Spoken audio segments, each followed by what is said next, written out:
Assalamualaikum warahmatullahi wabarakatuh. Kepada kaum muslimin dan muslimat yang berbahagia, berikut ini akan disampaikan oleh Kiai Haji Bahauddin Nur Salim tentang alasannya tidak mengulangi doa setiap hari. Simak berikut ulasannya.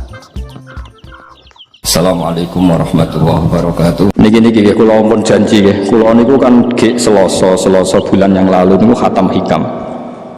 Terus kula mulang hikam teng mriki Selasa pagi niku mumpun sekitar 2 tahun. Pokoke walhasil diparingi Allah niku khatam. Terus kula kepengin napa? Ngatami donga niku saniki mergi cara ulama tambah kathah tambah napa sae. Dadi ora usah sampean di perasaan ora melok ngaji kok melok khataman. Sing ngaji ya paham ora ya ora roh. Sing ora ngaji kok ora roh padha ora roh, sing penting ditampa napa pangeran ngoten mawon. Dados kula gadah azam pokoke donga ngoten mawon nggih, nek donga ya ora usah tenanan ya apik ora ya apik. Mergo pangeran mesti napa pirsa. Jadi tenanan itu ikhlasi, nak tunggu rasa tenanan, sing tenanan apa?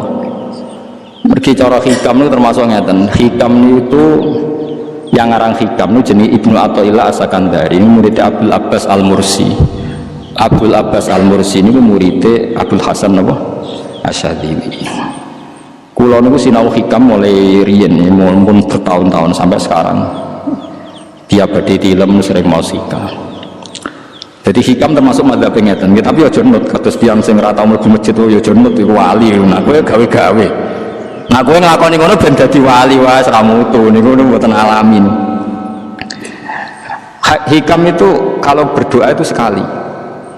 Kula nu nate umroh 2009, terus haji 2013. Terus kemarin kula umroh malih tahun kemarin, baru ruwah kemarin.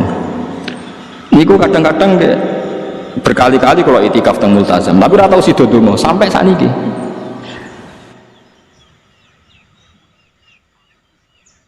Mergo donga mbok pisan tok, anggere donga neh. Lho pangeran ijek eling kok tak eling. Mergo hikam termasuk mengingatkan gitu, kamu kalau doa itu jangan ulang.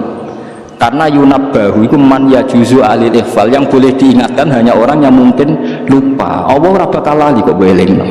Dadi kula anggere ning arepe multazam pe donga. Lucu aku ini ya pangeran celing, wes kasih itu. Gua agrafe dongone, tapi tidak gawe-gawe loh. Saya asli, maksudnya asli. Agrafe dongone, kan celing kok. Sampai pulau itu neraudhah niku. Akhirnya mau maca sholawat, maca Quran, angger donga celing to Gusti Yesus ngono terus. Jadi usahanya unik, wong wali ku unik. Aja gawe-gawe lho, tapi aja nut. Kula cuma tanjen hikam adape ngoten. Wa inna ma yunabba wa amne den elingno sapa man wong ya juzu kang wa oleh ali ngatasi man apa alif falali. Sing oleh mbok elingno zat sing kemungkinan ora tau lali kok amen mbok elingno. Wingi mbok omongi, saiki mbok omongi. Lho cara kowe diutang-ditagih terus iso eling. Dadi hikam adape unik. Ya tapi udah ada wali ya tetap nopo wali itu sekeliru tetap wali. Nah tapi arah wali itu bener ya tetap wali mas bakat. Tapi ojo gawe-gawe lah syaratnya nopo ojo nopo gawe-gawe. Ini kalau ya sering diprotes gitu. Gus rata orang jangan dungo jadi sopo orang dungo ini sedung kok orang dungo nah jeling. Kadang kula yang ngerasa dosa tapi piye kadang tengah ati ngoten ya akhire ya ora roh. Pokoke aku anggere ndonga ya ndonga ben ora ya ora. Pas ndonga ya anut wali, pas ora ya anut wali kadung bener. Dadi pas ndonga ya bener, pas ora ya bener. Tapi itu memang sebagian madzhab beliau.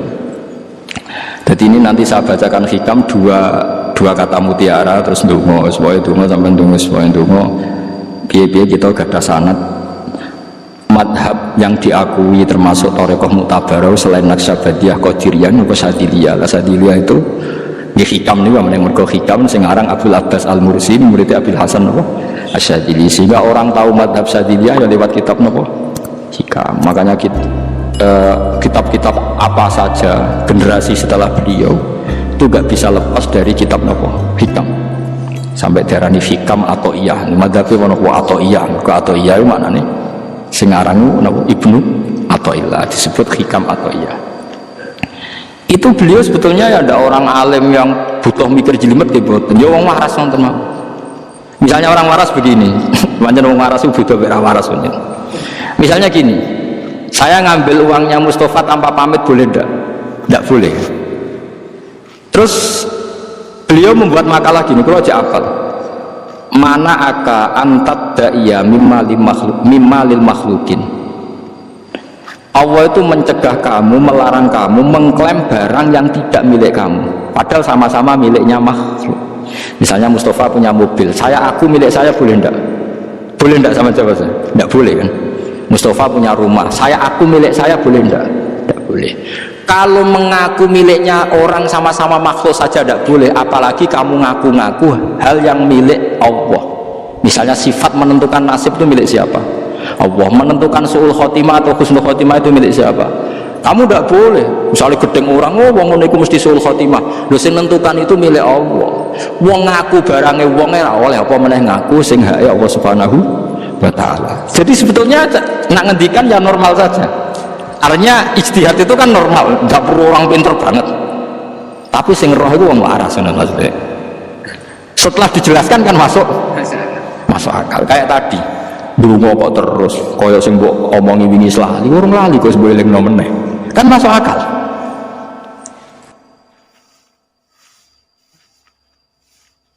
Tapi kok jangan aku, mergo ora asli, ora asli wong anut-anut kan mboten apa. Dadi ini kula waca kalih mawon nggih kenangan kula ben dadi nggih kenangan kula napa makalah saking napa hikam. Nggih kula waca Arabe mawon napa. Bismillahirrahmanirrahim. Kalau nak maca malah bingung, biasa apalan maca. Jadi piyambake ngendikan mana aka antatta iya male salaka mimalil makhlukin afayubihu laka antatta iya wasfahu wa rabbul alamin. Di Allah ngelarang jenengan mengaku barang yang miliknya orang lain, apalagi ngaku-ngaku hak sing miliknya Allah Subhanahu wa taala. Sehingga kita tidak boleh misalnya masuk noti yang wong itu mesti celoko, nyelakano orang, itu hak sinten? Hak ya Allah. Kowe ora usah GR sampean mesti bener, iso wae saiki bener sampean salah. Kamu juga enggak usah merasa salah, iso wae saiki kira saleh sampean saleh. Ya sudah, itu hak ya Allah, sudah ada gitu. Terus ngendikane beliau ini, ilahi kulama akhrosani lu'mi antokoni karomuka. Gusti, ketika saya didiamkan oleh kesalahan-kesalahan saya, antokoni karomuka, maka saya digerakkan oleh sifat lomane jenengan. Itu perasaannya hikam. Misalnya sampean ngerasa dosamu akeh terus rawani donga, ngerasa salahmu akeh terus ngerasa ora ahli swarga, niku jare hikam. Gusti kula nek eling salah kula kok ora pantes mlebu swarga, tapi nek eling lomane jenengan nggih pantes mawon. Lha iku dindos wong ngono niku wis dindos. Dina eling dosamu sampean akeh kan gak pantes mlebu swarga. Tapi nek eling jembare rahmati Allah nggih pantes mawon. Ilahi kullama akhrasani lumi antaqani karomuka. Wa kullama ayasatni ausofi atma'atni minnatuka. Ketika saya putus asa karena sifat-sifat saya yang buruk, maka saya akan digerakkan lagi punya harapan karena saking melimpahnya nikmati jenengan to peparinge jenengan. Terus beliau di sarah-sarah dicontohkan, saat Umar masih kafir itu pernah gak minta jadi muslim kan enggak, tapi ketika Allah menghendaki dia jadi muslim, maka jadilah Umar seorang yang muslim. Jadi orang tanpa keinginan pun kalau Allah menghendaki baik, ditarik yang menjadi baik. Artinya kamu jangan percaya wong aku apa ya dadi wong apik piye, wong aku ngene. Wong sing ora tau niat apik wae iso diapikno pangeran. Kados sinten Sayyidina Umar. Sunan Kalijaga ketika nggarong ning gone Sunan Bonang niate ya untuk emas. Niate wae elek. Tapi ketika Allah ngersakno dadi apik, ada takdir yang mau mandu dia jadi apik, bahkan jadi wali.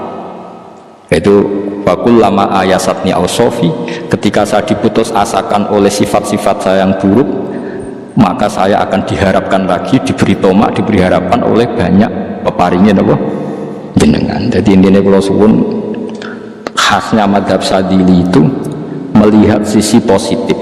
Jadi misalnya jenengan sholat, misalnya Ini rumah tenan, misalnya dengan sholat, potensi gak diterima itu tinggi. Mungkin kita ada ikhlas, mungkin kita ada tumak ninah, mungkin kita banyak melakukan kesalahan, mungkin eling macam-macam. Itu potensi yang menjadikan kita sholatnya tidak diterima Allah. Tapi cara madzhab Sadilah berpikir gitu itu tidak boleh. Kamu harus ingat bahwa sujud ini luar biasa. Banyak orang yang nggak diberi anugerah sujud. Orang bertahun-tahun, berpuluh-puluh tahun hidup kafir tidak pernah sujud. Kamu sekarang ditakdir mau sujud. Jadi mestinya kan sholat bersolat subuh, matur nuwun Gusti tadi saya sujud sama jenengan, matur nuwun Gusti tadi saya rukuk sama jenengan. Gak usah mikir buat ditampa ora, eling terus.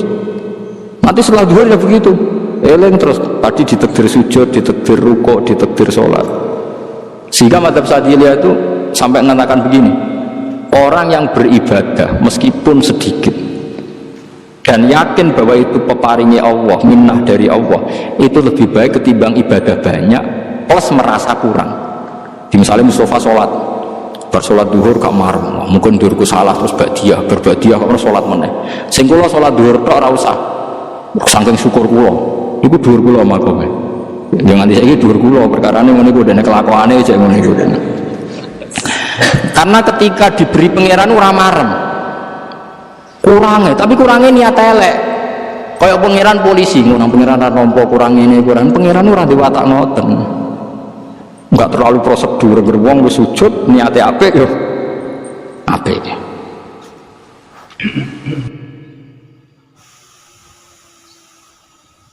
Ya mulane kula nate debat mbek jenengan kula kan bolak-balik cerita. Sampai nak sujud untuk menjadi sah itu kan bathuk, tangan loro, dengkul loro, delamaan loro, sehingga harus sujud pada 7 anggota. Jadi menurut madzhab yang asoh kalau sujud itu harus 7 anggota. Tapi ada ulama yang mengatakan cukup bathuk tok ambek sikil. Angger wis ngene jenenge sujud. Alasannya ulama ini masuk akal. Saiki nak diwalik. Ana Zaid yang muslim. Bathuke ditempelno bumi niat sujud ning berhala. Hukumnya kafir ta ora? Enggak jawab ya, kafir kan? Iku syaratnya anggota pitu apa asal bathuke nemplek? Mulane jare ulama sing kaul sani. Lah iya go murtad ora usah syarat kok nggo bener. Syarat. Lah iya sing digo murtad ora usah syarat kok sing sujud go pangeran. Wis syarat. Nah ngono ora usah syarat anggere ngono ya jenenge sujud. Buktine wis sah nggo dadekno murtad. Yo ulama yo macam-macam. Mana kau jangan aku ilmunya sakit. Artinya sampean raku jangan madzhabku. Maksudnya mergo kula lah ya sadar sebagian madzhab saya itu masalah bagi anda. Tapi saya ikut anda lebih masalah kan. Apa kok ora roh? Maksudnya kan gak jelas. Acuannya hukum ndak jelas. Ya karena tadi kamu sekolah di Australia, di Amerika, wong kok kancanan wong kafir. Tapi barokahnya anak-anak yang sekolah di sana, yang kerja di sana, akhirnya di Amerika ada masjid. Di Australia itu barokahnya mahasiswa, pekerja, orang kedonyan macam. Sekarang orang kedonyan di Taiwan, di Korea bikin komunitas masjid. Ya, akhirnya di bumi Allah di sana ada yang sujud. Ya itu nyata. Meskipun teori anda juga nyata, sebagian mungkin katut widoan ngono, katut macam-macam. Sama-samanya ya sudah kita berpendapat ya seperti itu. Wallahu alam sih ya mungkin naik HP, mungkin naik orang. Wallahu alam supaya donga supaya HP. Tapi kan kita tidak satu arah karena ngendikan ya seperti gejolakannya Allah dengan Nabi Ibrahim itu kan kelihatan. Malaikat Israel berjabut Nabi Ibrahim. Nabi Ibrahim gak terima, gak iso Israel. Aku kekasih pengira, mosok dipateni. Hal ra'aital khalil yumitu khalilah. Ono kekasih mateni kekasih, mesti keliru perintahmu Israel. Semuni ngono Nabi Ibrahim, kowe tetep dipateni. Cara Israel itu menarik. Akhirnya balik teng pangeran Gusti, amartani ila abdin la yuridul mauta wa yaqulu hal ra'aital khalil yumitu khalilah. Ya Allah, engkau memerintahkan saya pada hamba yang enggak ingin mati. Dia bilang masa ada kekasih membunuh kekasihnya. Cara Israel masuk akal, bisa mikir juga Israel, cara dia masuk akal. Jawab Allah ini. Qullahu, jadi katakan pada Ibrahim, hal ra'aital khalil yakrahu ayyal khalilah. Ibrahim kandhani, ana tah kekasih tapi ra siap ketemu sing dikasih. Artinya kalau tidak berani mati berarti ra siap ketemu. Jadi bilang ke Ibrahim, apakah ada kekasih yang enggak siap ketemu kekasihnya. Dia malah Israel marah Ibrahim, kata Allah, nggak ada kekasih yang benci ketemu kekasihnya. Oh ya, mati saya kira nah, itu logika yang terbangun. Makanya dengan perbandingan logika itu akan kelihatan. Pertama kaya logika Ibrahim itu masuk akal. Tapi ketika Allah ngendikan ono tah kekasih rasiap ketemu kasihnya. Nah, kitab Mahalli itu kitab yang menjelaskan sekian teori fikih yang tidak mansus, ya saya ulang lagi, yang nggak ada nasnya, kemudian diulang-ulang oleh cara berpikir tadi. Nah, akhirnya jadi kitab khilafah, kitab ikhtilafat dalam Syafi'i yang paling dianut ulama seluruh dunia. Jika terus Habib Zain Samangke, semua ulama itu rujukannya kitab Mahalli itu. Ya karena tadi yang nggak ada nas, saya ulang lagi, yang nggak ada apa? Nas itu ada sekian pilihan kaum, ya sama-sama masuk akal. Meskipun dalam tradisi tertentu kita tidak mungkin mempraktekkan. Ke wanita kok jenazah kok gurih. Nah, kemen takobal wa minna minkum takobal wa. Ya Karim pasti dia kok Kiai Sabrem. Jenazah gitu kok Allah. Tapi saya sekarang mulai curiga dengan di Arab Saudi karena tetap ada sholat gaib tapi mayatnya sudah nggak di depannya sudah. Kalau menangi rian terus buku-buku mayat itu tapi itu mungkin karena teknis ya, karena yang mati terlalu banyak dan sering musim haji tok umbiro wae keselam dak ono